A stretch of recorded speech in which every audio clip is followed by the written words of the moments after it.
Book 2, The Earth Under the Martians. Chapter 1, Underfoot. In the first book I have wandered so much from my own adventures to tell of the experiences of my brother that all through the last 2 chapters I and the curate have been lurking in the empty house at Halliford whither we fled to escape the black smoke. There I shall resume. We stopped there all Sunday night, and all the next day, the day of the panic, in a little island of daylight, cut off by the black smoke from the rest of the world. We could do nothing but wait in aching inactivity during those 2 weary days.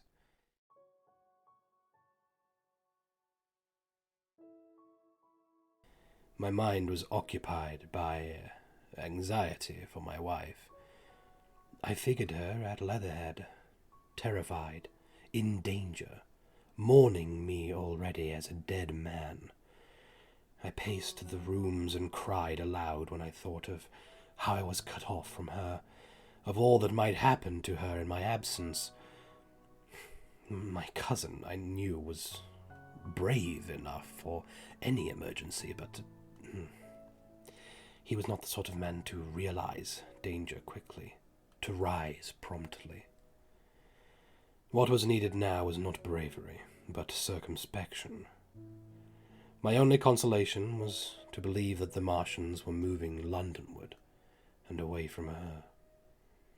Such vague anxieties kept the mind sensitive and painful. I grew very weary and irritable with the curate's perpetual ejaculations. I tired of the sight of his selfish despair. After some ineffectual remonstrance, I kept away from him, staying in a room, evidently a children's schoolroom, containing globes, forms, and copybooks. When he followed me thither, I went to a box room at the top of the house, and, in order to be alone with my aching miseries, locked myself in. We were hopelessly hemmed in by the black smoke, all that day and the morning of the next. There were signs of people in the next house on Sunday evening. A face at a window, and moving lights, and later the slamming of a door. But I do not know who these people were, nor what became of them. We saw nothing of them the next day. The black smoke drifted slowly riverward all through Monday morning, creeping nearer and nearer to us, driving at last along the roadway outside the house that hid us.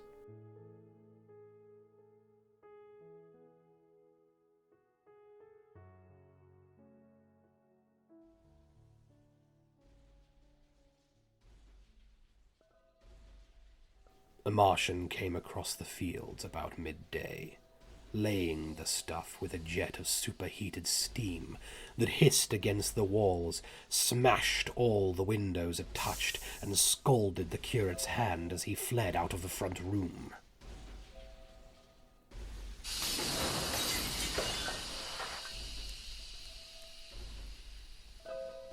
When at last we crept across the sodden rooms and looked out again, the country northward was as though a black snowstorm had passed over it.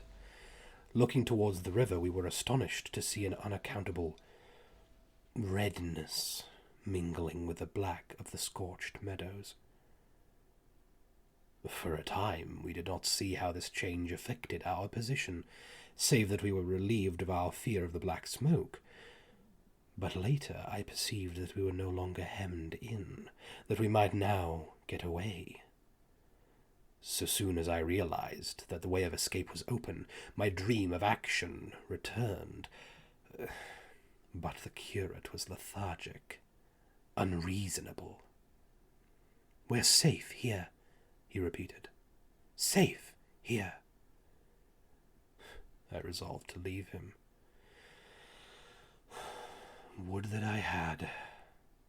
Wiser now for the artilleryman's teachings, I sought out food and drink, I had found oil and rags for my burns, and I also took a hat and a flannel shirt that I found in one of the bedrooms. When it was clear to him that I meant to go alone, had reconciled myself to going alone, he suddenly roused himself to come. And all being quiet throughout the afternoon, we started about 5 o'clock, as I should judge, along the blackened road to Sunbury.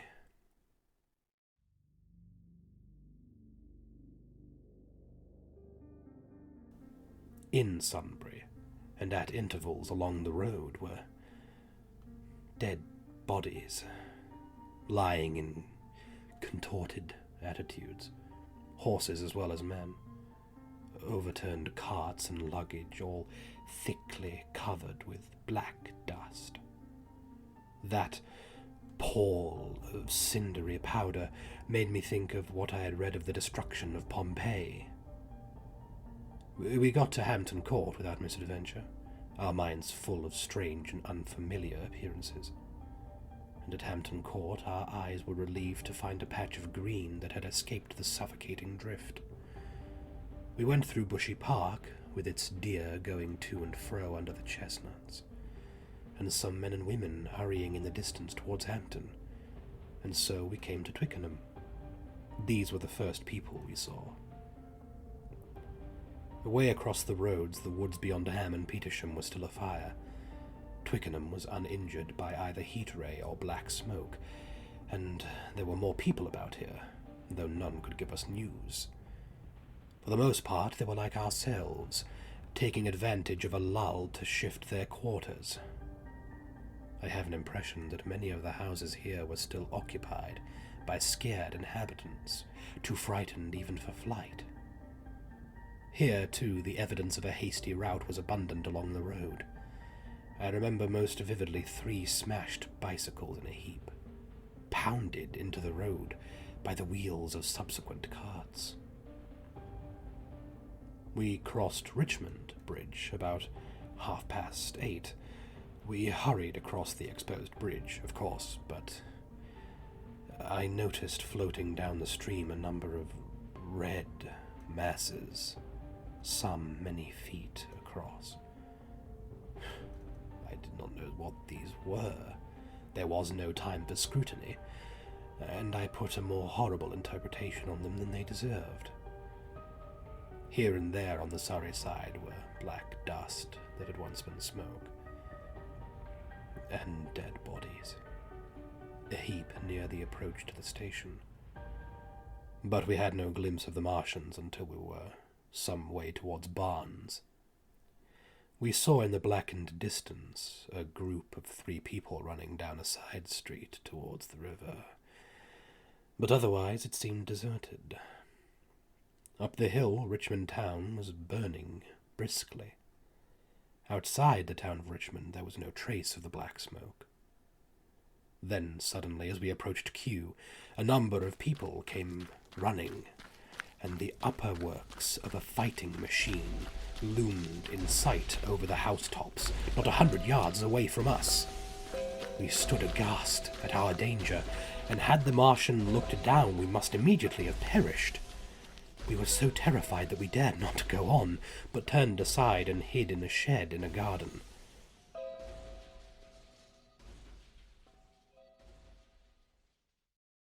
There the curate crouched, weeping silently and refusing to stir again. But my fixed idea of reaching Leatherhead would not let me rest, and in the twilight I ventured out again.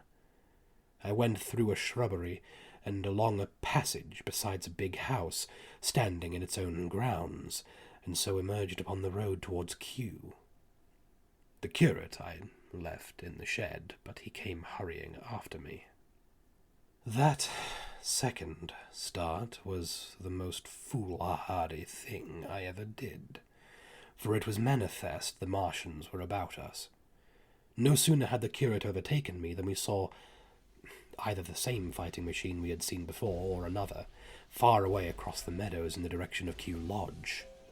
4 or 5 little black figures hurried before it across the green-grey of the field, and in a moment it was evident that this Martian pursued them. In 3 strides he was among them, and they ran radiating from his feet in all directions. He used no heat ray to destroy them, but picked them up, one by one. Apparently he tossed them into the great metallic carrier which projected behind him, much as a workman's basket hangs over his shoulder. It was the first time that I realized the Martians might have any other purpose than destruction with defeated humanity. We stood for a moment petrified, then turned and fled through a gate behind us into a walled garden, fell into, rather than found, a fortunate ditch, and lay there, scarce daring to whisper to each other until the stars were out. I suppose it was nearly 11 o'clock before we gathered our courage to start again, no longer venturing into the road, but sneaking along hedgerows and through plantations, and watching keenly through the darkness, he on the right and I on the left, for the Martians, who seemed to be all about us. In one place we blundered upon a scorched and blackened area, now cooling and ashen, and a number of scattered dead bodies of men, burned horribly about the heads and trunks, but with their legs and boots mostly intact, and of dead horses, 50 feet perhaps behind a line of 4 ripped guns and smashed gun carriages. Sheen, it seemed, had escaped destruction, but the place was silent and deserted. Here we happened on no dead, though the night was too dark for us to see into the side roads of the place. In Sheen, my companion suddenly complained of faintness and thirst, and we decided to try one of the houses.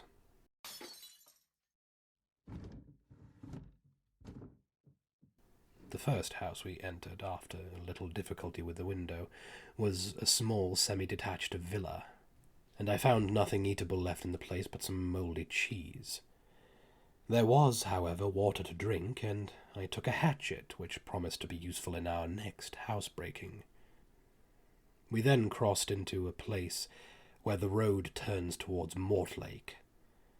Here there stood a white house within a walled garden, and in the pantry of this domicile we found a store of food. 2 loaves of bread in a pan, an uncooked steak, and the half of a ham. I give this catalogue so precisely because, as it happened, we were destined to subsist upon this store for the next fortnight. Bottled beer stood under a shelf, and there were 2 bags of haricot beans and some limp lettuces. This pantry opened into a kind of wash-up kitchen, and in this was firewood. There was also a cupboard in which we found nearly a dozen of Burgundy, tinned soups and a salmon, and 2 tins of biscuits. We sat in the adjacent kitchen in the dark, for we dared not strike a light, and ate bread and ham and drank beer out of the same bottle. The curate, who was still timorous and restless, was now, oddly enough, for pushing on, and I was urging him to keep up his strength by eating, when the thing happened that was to imprison us. "It can't be midnight yet," I said, and then came a blinding glare, a vivid green light. Everything in the kitchen leaped out, clearly visible in green and black, and vanished again. And then followed such a concussion as I have never heard before or since. So close on the heels of this as to seem instantaneous came a thud behind me, a clash of glass, a crash and rattle of falling masonry all about us, and the plaster of the ceiling came down upon us, smashing into a multitude of fragments upon our heads. I was knocked headlong across the floor against the oven handle and stunned.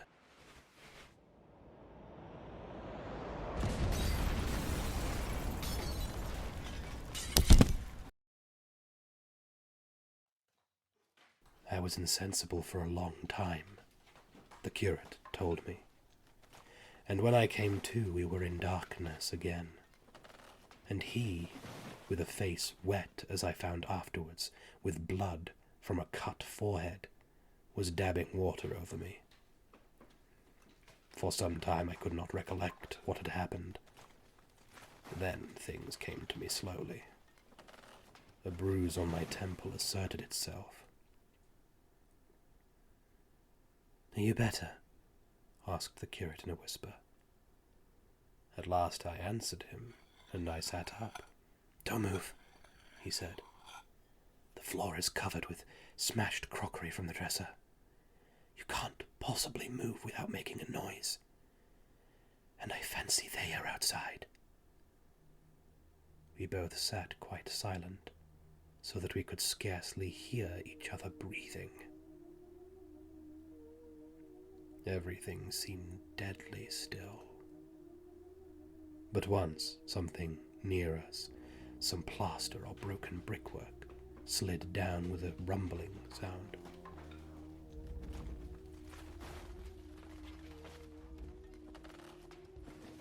Outside, and very near to us,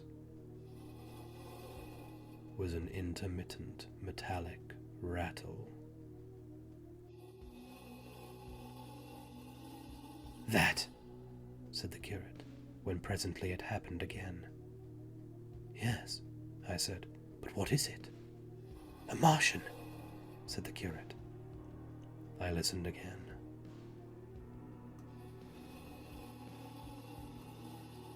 "It was not like the heat ray," I said, and for a time I was inclined to think that one of the great fighting machines had stumbled against the house, as I had seen one stumble against the tower of Shepperton Church. Our situation was so strange and incomprehensible that for 3 or 4 hours until the dawn came, we scarcely moved. And then the light filtered in, not through the window, which remained black, but through a triangular aperture between a beam and a heap of broken bricks in the wall behind us. The interior of the kitchen we now saw greyly for the first time. The window had been burst in by a mass of garden mould, which flowed over the table upon which we had been sitting and lay about our feet. Outside, the soil was banked high against the house. At the top of the window frame, we could see an uprooted drain pipe. The floor was littered with smashed hardware. The end of the kitchen towards the house was broken into, and since the daylight shone in there, it was evident that the greater part of the house had collapsed. Contrasting vividly with this ruin was the neat dresser, stained in the fashion pale green, and with a number of copper and tin vessels below it, the wallpaper imitating blue and white tiles, and a couple of coloured supplements fluttering from the walls above the kitchen range. As the dawn grew clearer, we saw through the gap in the wall the body of a Martian, standing sentinel, I suppose, over the still glowing cylinder. At the sight of that, we crawled as circumspectly as possible out of the twilight of the kitchen and into the darkness of the scullery. Abruptly, the right interpretation dawned upon my mind. "The 5th cylinder," I whispered. "The 5th shot from Mars has struck this house and buried us under the ruins." For a time the curate was silent, and then he whispered, "God have mercy upon us." I heard him presently whimpering to himself. Save for that sound, we lay quite still in the scullery. I, for my part, scarce dared breathe, and sat with my eyes fixed on the faint light of the kitchen door. I could just see the curate's face, a dim oval shape, and his collar and cuffs. Outside, there began a metallic hammering, then a violent hooting, and then again, after a quiet interval, a hissing, like the hissing of an engine. These noises, for the most part problematical, continued intermittently, and seemed, if anything, to increase in number as the time wore on. Presently a measured thudding and a vibration that made everything about us quiver and the vessels in the pantry ring and shift began and continued. Once the light was eclipsed, and the ghostly kitchen doorway became absolutely dark. For many hours we must have crouched there, silent and shivering, until our tired attention failed. At last I found myself awake and very hungry. I am inclined to believe that we must have spent the greater portion of a day before that awakening. My hunger was at a stride so insistent that it moved me to action. I told the curate I was going to seek food and felt my way towards the pantry. He made me no answer, but so soon as I began eating, the faint noise I made stirred him up, and I heard him crawling after me.